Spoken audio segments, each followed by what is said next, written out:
So here are the 5 things that I think are non-intuitive but lead to success in real estate.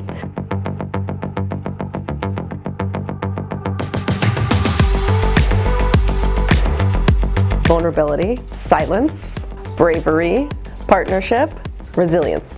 I think vulnerability is an important one. I've learned that personally through my time in the industry. I think there's a tendency in real estate to feel as though you have to know the answer to every question and every problem out there. And I think the most successful people are those who admit when they don't know the answer. They, I think, grow by sharing what they know and what they don't, and knowing that they can always get the answer and finding the resources to do that, I think also helps you build a team around you and trust with your partners and clients. Bravery. I think it's similar to confidence. I think this is really important for women in real estate. I think in the professional world, I think it is challenging sometimes in a room to speak up, to share your thoughts, especially in a boardroom setting or an important deal. You're in the room because people want to hear your opinion.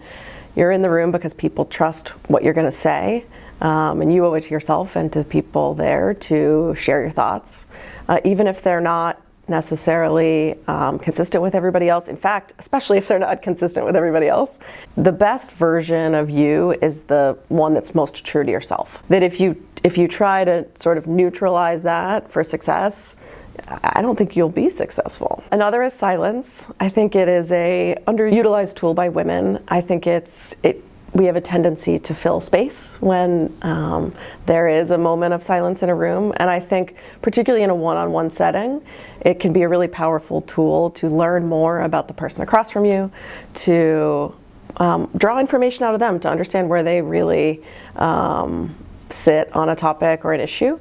And I think it allows you to gather your thoughts, be responsive, be brave, be confident, because you've taken the time to hear what they're saying. It seems so simple, but it's not. In an intense environment, it can be really difficult to let there be a moment of silence.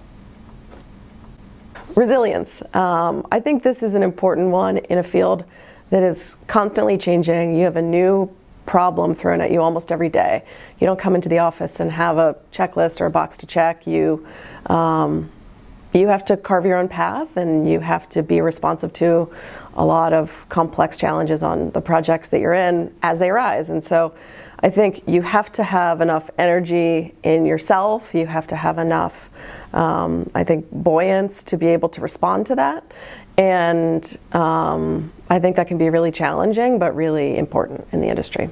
For me, the pandemic was really challenging in terms of resilience. I'm a person who feeds off of the energy of other people, helping other people, learning from them, sharing ideas. And the isolation of the pandemic I found really difficult. And for me, a lot of it was actually reading, finding books, I think, that challenged my mind a little bit more when I couldn't have the interaction of people. It was to read things that challenged my thinking or broadened my thinking, and I think helped me sort of get my resilience back. Partnership, I think, is really important on complex real estate projects.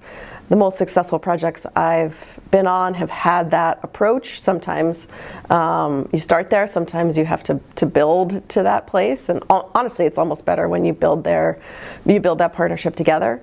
But I think an environment where you're getting all of the right ideas at the table, you're challenging each other a little bit in terms of your thinking, and understanding that you'll always support each other through these complex problems rather than point fingers or sort of go back into your corner and try to solve it yourself. I've always found, one, it's a much more rewarding way of working, but two, the projects always tend to be more successful.